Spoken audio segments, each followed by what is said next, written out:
नाशिक, कोकण आणि मुंबई येथील शिक्षक आणि पदवीधर मतदारसंघासाठी झालेल्या निवडणुकीमध्ये महाविकास आघाडी आणि महायुतीमध्ये टाय झाल्याचं दिसून आलंय।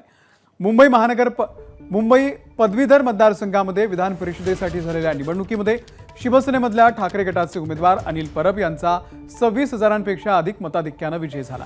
निवडणुकीमध्ये अनिल परब यांनी भाजपच्या किरण शेलार यांचा पराभव केला। अनिल परब यांच्या विजयामुळे ठाकरे गटाला मुंबई पदवीधरचा बालेकिल्ला कायम राखण्यात यश मिळाले, तर मुंबई शिक्षक मतदारसंघामधून शिवसेना ठाकरे गटाचे उमेदवार जमो अभ्यंकर हे सुद्धा विजयी झाले।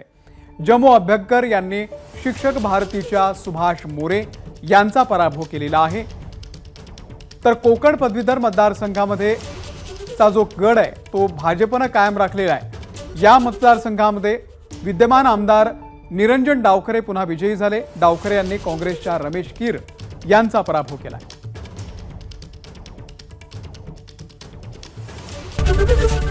एबीपी माझा, उघडा डोळे बघा नीट।